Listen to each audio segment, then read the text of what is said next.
আসসালামু আলাইকুম।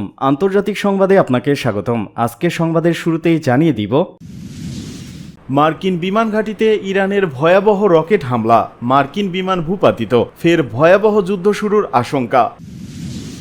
এদিকে একদিনে ইসরায়েলি সেনাদের ওপর ৩৭ বার হামলা, দাবি হিজবুল্লাহর। ইরানে আবারও মার্কিন হামলা, চরম ঝুঁকিতে যুদ্ধবিরতি। যুদ্ধবিরতি ভঙ্গের অভিযোগে ফের উত্তপ্ত মধ্যপ্রাচ্য, যা বললেন মোস্তফা খামিনি। জাতিসংঘের ব্ল্যাকলিস্টে ইসরায়েল, ক্ষুব্ধ তেল আবিব, দুশ্চিন্তায় নেতানিয়াহু। ইসরায়েলি বিমান হামলায় গাজায় শিশুসহ অন্তত ১০ জনের প্রাণহানি, লেবাননে ইসরায়েলি হামলায় আহত ৪ বাংলাদেশি। মার্কিন বিমান ঘাঁটিতে ইরানের ভয়াবহ রকেট হামলা, মার্কিন বিমান ভূপাতিত, ফের ভয়াবহ যুদ্ধ শুরুর আশঙ্কা। এবার মার্কিন বিমান ঘাঁটিতে ভয়াবহ রকেট হামলা চালিয়েছে ইরানের আইআরজিসি। ইরানের ইসলামিক রেভলিউশনারি গার্ড কর্পস জানিয়েছে, দক্ষিণ ইরানে 2 দিন আগে যুক্তরাষ্ট্রের নতুন হামলার পর তারা এই অঞ্চলের একটি মার্কিন ঘাঁটিতে এই হামলা চালিয়েছে। কুয়েত, যেখানে একটি মার্কিন ঘাঁটি রয়েছে, তারা বলেছে যে তারা শত্রুদের ক্ষেপণাস্ত্র ও ড্রোন হামলা প্রতিহত করেছে, কিন্তু লক্ষ্যবস্তুর বিষয়টি নিশ্চিত করেনি। হরমুজ প্রণালীর উপর দিয়ে উড়ে যাওয়া ইরানি ড্রোন ভূপাতিত করা এবং দক্ষিণ ইরানের কৌশলগত বন্দর আব্বাসের একটি সামরিক স্থাপনায় হামলা চালানোর পর ইরান এই ক্ষেপণাস্ত্র হামলা চালালো। 3 দিনের মধ্যেই এ নিয়ে দ্বিতীয়বার যুক্তরাষ্ট্র ইরানের কোনো লক্ষ্যবস্তুতে হামলা চালায়। তাদের দাবি, এই হামলা আত্মরক্ষার্থে চালানো হয়েছে। এই নতুন সংঘাত ওয়াশিংটন ও তেহরানের মধ্যে ভঙ্গুর যুদ্ধবিরতিকে হুমকির মুখে ফেলে দিয়েছে। এই হামলাটি এমন এক সময় ঘটেছে যখন ইরানি বাহিনী হরমুজ প্রণালীর ভেতরে ও আশেপাশে 5টি একমুখী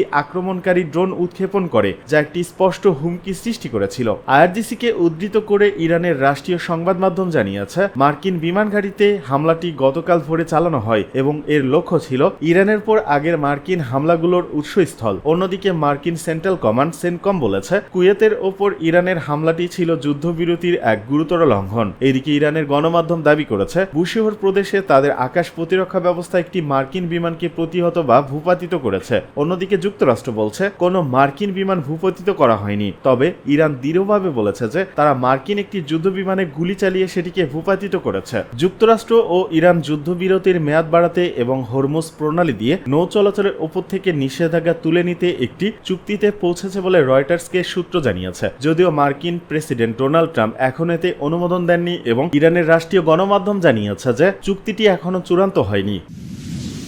এদিকে একদিনে ইসরায়েলি সেনাদের উপর ৩৭ বার হামলা, দাবি হিজবুল্লাহর। লেবাননের সশস্ত্র গোষ্ঠী হিজবুল্লাহ দাবি করেছে, দক্ষিণ লেবাননে অবস্থানরত ইসরায়েলি সেনাদের লক্ষ্য করে তারা একদিনে মোট ৩৭টি সামরিক অভিযান পরিচালনা করেছে। গোষ্ঠীটির প্রকাশিত এক বিবৃতিতে বলা হয়, এসব হামলায় ইসরায়েলি সেনা অবস্থান, সামরিক যান এবং প্রকৌশল সরঞ্জামকে লক্ষ্যবস্তু করা হয়েছে। দক্ষিণ লেবাননের জাওতার আর সাকরিয়া, ওদাইসে, নৌকারা, দেবেল এবং রব আল থানাথিন এলাকার আশেপাশে এসব অভিযান চালানো হয়েছে বলে দাবি করা হয়েছে। হিজবুল্লাহর ভাষ্য অনুযায়ী অভিযানের মধ্যে কাছাকাছি অবস্থান থেকে সরাসরি সংঘর্ষ, মেরকাভা ট্যাঙ্ক এবং আয়রন ডোম প্রতিরক্ষা ব্যবস্থার একটি প্ল্যাটফর্মে আঘাত হানা হয়। পাশাপাশি গ্যালিলি অঞ্চলে ইসরায়েলি অবস্থানে ড্রোন হামলার কথাও জানানো হয়েছে। তবে এসব দাবি স্বাধীনভাবে যাচাই করা সম্ভব হয়নি এবং ইসরায়েলি বাহিনীর পক্ষ থেকে তাৎক্ষণিক কোনো প্রতিক্রিয়াও পাওয়া যায়নি। এর আগে দক্ষিণ লেবাননের বিভিন্ন এলাকায় নতুন করে ইসরায়েলি বিমান হামলায় অন্তত 31 জন নিহত হয়েছেন বলে জানিয়েছেন লেবাননের স্বাস্থ্য মন্ত্রণালয়। নিহতদের মধ্যে নারী ও শিশুও রয়েছে বলে দাবি করা হয়। এসব হামলায় আরো প্রায় 40 জন আহত হয়েছেন। রাষ্ট্রীয় বার্তা সংস্থার প্রতিবেদনে বলা হয়, টায়ার ও মারজাউন জেলার একটি আবাসিক এলাকায় বিমান হামলা চালানো হয়। বুর্জ আল সেলামি, হাব্বুস, মাকারে, সেলা ও কাউতারিয়াত আল রুজু সহ বিভিন্ন শহর ও গ্রাম এতে ক্ষতিগ্রস্ত হয়। আল জাজিরার তথ্য অনুযায়ী দক্ষিণ লেবাননে ইসরায়েলি বাহিনী ও হিজবুল্লাহর মধ্যে চলমান সংঘাত সাম্প্রতিক সময়ে আরো তীব্র আকার ধারণ করেছে, ফলে সীমান্তবর্তী এলাকায় বেসামরিক হতাহতের ঝুঁকি বাড়ছে বলে আশঙ্কা প্রকাশ করা হচ্ছে।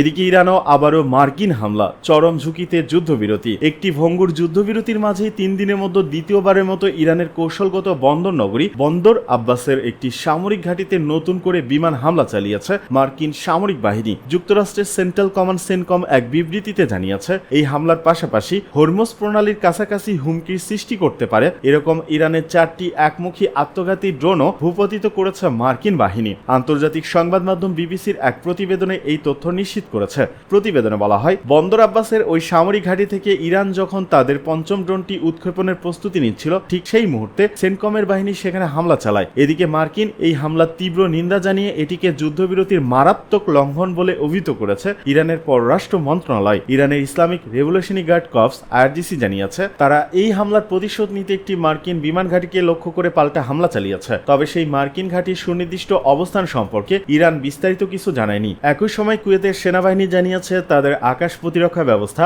শত্রুপক্ষের বেশ কিছু ক্ষেপণাস্ত্র ও ড্রোন ভূপাতিত করেছে। তবে এই হুমকিগুলো ঠিক কোন দিক থেকে আসছিল তা কুয়েতের পক্ষ থেকে স্পষ্ট করা হয়নি। এই নতুন উত্তেজনার ফলে গত 28 ফেব্রুয়ারি মার্কিন ইসরায়েল জোট ও ইরানের মধ্যে শুরু হওয়া 3 মাসব্যাপী যুদ্ধ থামানোর চলমান আলোচনা ও ভঙ্গুর যুদ্ধবিরতি এখন চরম ঝুঁকির মুখে পড়েছে। এদিকে গত বুধবার ওয়াশিংটনে এক মন্ত্রিসভার বৈঠকে মার্কিন প্রেসিডেন্ট ডোনাল্ড ট্রাম্প বলেছেন, ইরান বর্তমানে অত্যন্ত দুর্বল অবস্থান থেকে চুক্তি করার চেষ্টা করছে। ইরান একটি চুক্তিতে পৌঁছাতে খুবই আগ্রহী হলেও ওয়াশিংটন এখনও তাদের শর্তে সন্তুষ্ট নয় এবং চুক্তি না হলে আবারও পুরোদমে সামরিক অভিযান শুরু করার হুঁশিয়ারি দিয়েছেন ট্রাম্প। এর আগে ইরানি রাষ্ট্রীয় টেলিভিশন একটি খসড়া চুক্তির বিবরণ প্রকাশ করলেও হোয়াইট হাউস এটিকে সম্পূর্ণ বানোয়াট বলে উড়িয়ে দিয়েছে।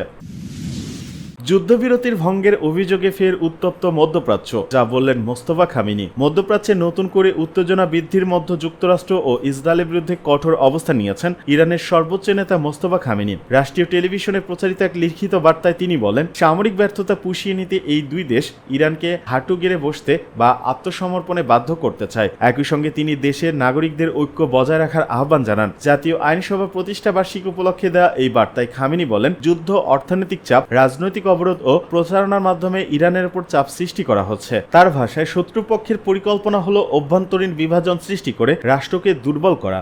এদিকে যুক্তরাষ্ট্রের কেন্দ্রীয় সামরিক কমান্ড জানিয়েছে, 27 মে রাতে ইরান কুয়েতের দিকে একটি ব্যালিস্টিক ক্ষেপণাস্ত্র ছুড়ে, যা কুয়েতি বাহিনী প্রতিহত করে। একই সঙ্গে হরমুজ প্রণালীর আশেপাশে 5টি আক্রমণাত্মক ড্রোন হামলার অভিযোগ আনে ওয়াশিংটন। পরে বন্দর আব্বাস থেকে আরেকটি ড্রোন উড্ডয়ন ঠেকানো হয়েছে বলে দাবি করা হয়। অন্যদিকে ভারতে অবস্থিত ইরানের দূতাবাস জানিয়েছে, সাম্প্রতিক মার্কিন হামলার জবাব হিসেবে এই ক্ষেপণাস্ত্র নিক্ষেপ করা হয়েছিল। মূলত দুই পক্ষই একে অপরের বিরুদ্ধে যুদ্ধবিরতি ভঙ্গের অভিযোগ তুলেছে। মোস্তফা খামেনি মার্চে দায়িত্ব নেওয়ার পর থেকে জনসমক্ষে খুব কমই এসেছেন। আন্তর্জাতিক প্রতিবেদনে বলা হয়েছে, ফেব্রুয়ারির এক বিমান হামলায় তিনি আহত হন এবং নিরাপত্তা ঝুঁকির কারণে এখন গোপন স্থানে অবস্থান করছেন। বিশ্লেষকদের মতে, এপ্রিলের যুদ্ধবিরতির পর এটি সবচেয়ে গুরুতর সংঘাত, যা চলমান শান্তি আলোচনাকে আরও অনিশ্চিত করে তুলেছে।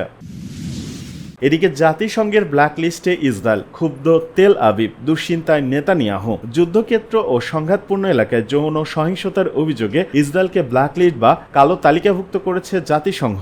এ ঘটনায় তীব্র প্রতিক্রিয়া জানিয়েছে তেল আবিব। গতকাল বৃহস্পতিবার জাতিসংঘে নিযুক্ত ইসরায়েলের রাষ্ট্রদূত ড্যানি ড্যানন এ তথ্য জানান। তিনি জাতিসংঘের এই সিদ্ধান্তকে রাজনৈতিক উদ্দেশ্য প্রণোদিত ও বাস্তবতা বিবর্জিত বলে দাবি করে এর তীব্র নিন্দা জানান। জেরুজালেম পোস্টের এক প্রতিবেদনে বলা হয়েছে, এই সিদ্ধান্তের প্রতিবাদে জাতিসংঘ মহাসচিব অ্যান্তোনিও গুতারেসের কার্যালয়ের সঙ্গে সম্পর্ক স্থগিত করেছে ইসরায়েল। 2023 সালের অক্টোবর থেকে ফিলিস্তিনিদের বিরুদ্ধে ইসরায়েলি বাহিনীর ধর্ষণ ও বিভিন্ন ধরনের যৌন সহিংসতার অভিযোগ নিয়ে বিভিন্ন মানবাধিকার সংস্থা এবং মিডল ইস্ট আই সহ বিভিন্ন আন্তর্জাতিক গণমাধ্যমে প্রতিবেদন প্রকাশিত হয়। এসব অভিযোগের পরিপ্রেক্ষিতে জাতিসংঘ এই পদক্ষেপ নিয়েছে বলে জানা গেছে। প্রথমে জেরুজালেম পোস্ট ইসরায়েলের কালো তালিকাভুক্ত হওয়ার খবর প্রকাশ করে। প্রতিবেদনে বলা হয়, 2026 সালের তালিকায় ইসরায়েলি কারা কর্তৃপক্ষকে অন্তর্ভুক্ত করা হয়েছে। এছাড়া ভবিষ্যতে আরও কয়েকটি ইসরায়েলি সংস্থাকে তালিকাভুক্তির জন্য নজরদারিতে রাখা হয়েছে। এ বিষয়ে ক্ষোভ প্রকাশ করে রাষ্ট্রদূত ড্যানি ড্যানন বলেন, জাতিসংঘ মহাসচিব ইসরায়েলকে হামাস ও আইএস এর মতো সংগঠনের সঙ্গে এই তালিকায় স্থান দিয়েছে। তার মতে, এটি জাতিসংঘের নৈতিক অবস্থানের অবক্ষয় এবং সংস্থাটির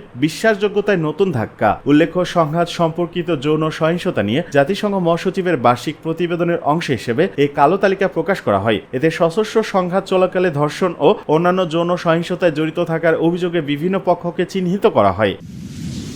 আজকে সর্বশেষ এবং গুরুত্বপূর্ণ সংবাদে জানবেন, ইসরায়েলি বিমান হামলায় গাজায় শিশুসহ অন্তত 10 জনের প্রাণহানি। লেবাননে ইসরায়েলি হামলায় আহত 4 বাংলাদেশি। ইসরায়েলি বিমান হামলায় উত্তর গাজার 4 জন শিশুসহ অন্তত 10 জনের প্রাণহানি ঘটেছে। স্বাস্থ্য কর্মকর্তারা জানিয়েছেন, ইসরায়েল প্রায় প্রতিদিনই এই হামলা অব্যাহত রেখেছে নামমাত্র যুদ্ধবিরতি কার্যকর থাকা সত্ত্বেও। কর্মকর্তারা জানিয়েছেন, বুধবার গভীর রাতে গাজা সিটির একটি আবাসিক ভবনে চালানো এই হামলায় আহত হয়েছেন আরও 20 জনের বেশি। এদিকে সংঘাতপূর্ণ অঞ্চলে যৌন সহিংসতা দেয় ইসরায়েলকে জাতিসংঘের কালো তালিকায় অন্তর্ভুক্ত করা হয়েছে। বৃহস্পতিবার জাতিসংঘে নিযুক্ত ইসরায়েলি রাষ্ট্রদূত ড্যানি ড্যানন এই তথ্য নিশ্চিত করেছেন। তবে এই সিদ্ধান্তকে রাজনৈতিক এবং বাস্তবতা বিবর্জিত আখ্যা দিয়ে তীব্র নিন্দা জানিয়েছেন তিনি। এ ঘটনার প্রতিবাদে জাতিসংঘ মহাসচিব অ্যান্তোনিও গুতেরেসের কার্যালয়ের সঙ্গে ইসরায়েল তাদের সম্পর্ক স্থগিত করেছে বলে জানা গেছে। এদিকে লেবাননে ইসরায়েলি হামলায় আহত অন্তত 4 বাংলাদেশি। লেবাননের দক্ষিণ অঞ্চলে ইসরায়েলি বাহিনীর বিমান ও ড্রোন হামলায় 4 বাংলাদেশি নাগরিক আহত হয়েছেন। আহতদের মধ্যে একজন নারী ও 2 জন শিশু রয়েছে। বৃহস্পতিবার 28 মে দক্ষিণ লেবাননের নাভালিয়া এলাকায় এই হামলার ঘটনা ঘটে।